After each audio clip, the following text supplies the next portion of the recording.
Bismillahirrahmanirrahim. Assalamualaikum warahmatullahi wabarakatuh. Perkenalkan, kami dari kelompok 4 yang beranggotakan 2 orang, yaitu saya sendiri Desi Agustainah dan di samping saya Muhammad Yajibi Rahman. Makalah kami berjudul Hak dan Kewajiban Suami Istri dalam Rumah Tangga. Yang mana di sini kami membaginya dalam 5 pembahasan. Yang pertama ialah hak-hak istri dalam rumah tangga. Yang kedua ialah sebab-sebab yang mewajibkan nafkah. Dan yang ketiga ialah hak dan kewajiban istri dalam rumah tangga. Yang keempat ialah macam-macam nafkah. Dan yang kelima ialah hak dan kewajiban suami istri dalam undang-undang perkawinan dan kompilasi hukum Islam. A. Hak-hak istri dalam rumah tangga. Yang pertama, hak istri menerima mahar. Mahar atau mas kawin adalah suatu pemberian wajib dari calon mempelai pria kepada calon mempelai wanita yang dapat berbentuk barang maupun jasa sepanjang tidak bertentangan dengan hukum Islam. Yang kedua, hak istri digauli dengan baik. Selain memberikan nafkah material, suami juga berkewajiban memberikan nafkah batin kepada seorang istri. Dan hal tersebut merupakan suatu hak istri yang jelas harus terpenuhi, yakni digauli dengan baik atau ma'ruf oleh sang suaminya. Yang ketiga, hak istri dalam masa iddah. Hal ini terkandung pada kompilasi hukum Islam pada pasal 149B yang berbunyi, pada masa iddah mantan istri berhak mendapatkan nafkah, mas kawin dan kiswah selama dalam masa iddah talak raj'i, tetapi untuk iddah talak bain istri tidak berhak atas nafkah dan kiswah. Yang keempat, hak hadanah.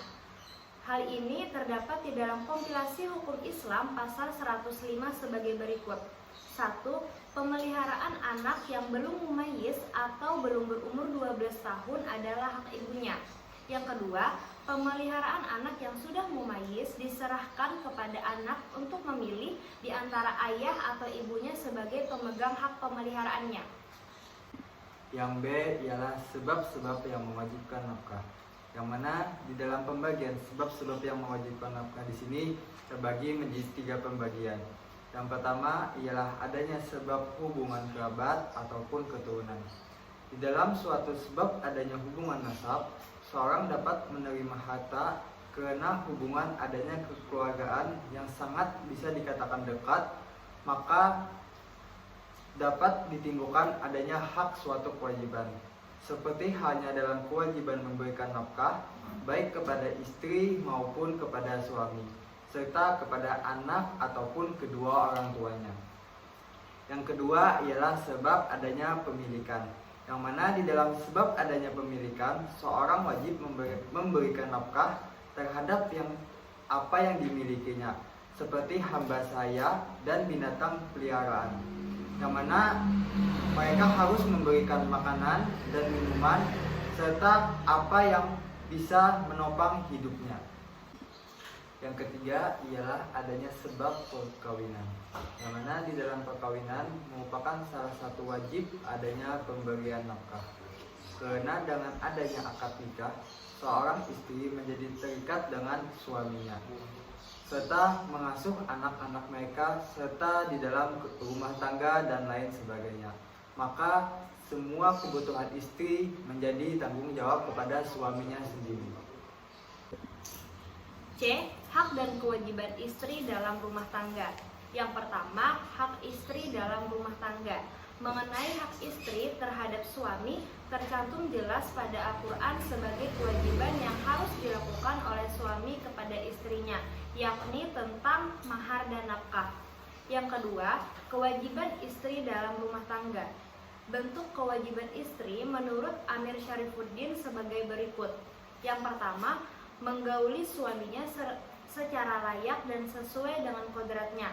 Yang kedua, taat dan patuh kepada suaminya selama suaminya tidak menyuruhnya untuk melakukan perbuatan maksiat. Yang ketiga, menjaga dirinya dan menjaga harta suaminya bila suami sedang tidak berada di rumah. Yang keempat, menjauhkan dirinya dari segala sesuatu yang tidak disenangi oleh suaminya. Dan yang terakhir, menjauhkan dirinya dari memperlihatkan muka yang tidak enak dipandang dan suara yang tidak enak didengar.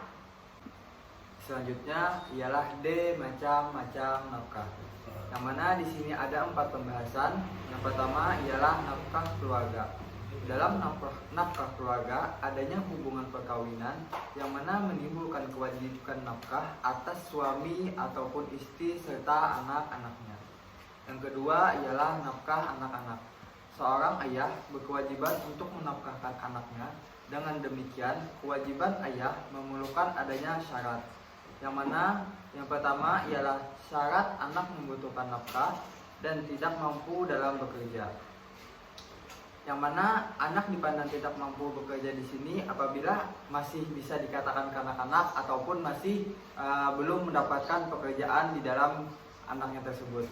Yang kedua ialah ayah mempunyai harta dan berkuasa memberi nafkah yang menjadi tulang punggung dalam kehidupannya. Yang ketiga ialah nafkah orang tua. Dalam kewajiban seorang anak memberikan nafkah kepada kedua orang tuanya termasuk dalam pelaksanaan perintah Allah ataupun dalam perintah Al-Quran agar anak berbuat kebaikan kepada kedua orang tuanya. Sedangkan apabila anak tersebut tidak mampu dalam bekerja, baik karena menderita sakit maupun karena masih bisa dikatakan kecil, maka kewajiban anak tersebut bisa dikatakan tidak sah. Yang keempat ialah D. Nafkah suami atas istri yang beriddah. Dalam masa iddah talak raj'i atau hamil, sang istri berhak mendapatkan nafkahnya. E. Hak dan kewajiban suami istri dalam Undang-Undang Perkawinan dan Kompilasi Hukum Islam. Pada Undang-Undang Perkawinan, hak dan kewajiban suami istri terdapat pada bab 5, pasal 30 sampai dengan pasal 34 Undang-Undang Perkawinan. Sedangkan pada kompilasi hukum Islam, hak dan kewajiban suami istri terdapat pada bab 7 pada pasal 77 sampai pasal 84 kompilasi hukum Islam. Sekian dari kami, semoga bermanfaat. Wabillahi taufiq wal hidayah. Assalamualaikum warahmatullahi wabarakatuh.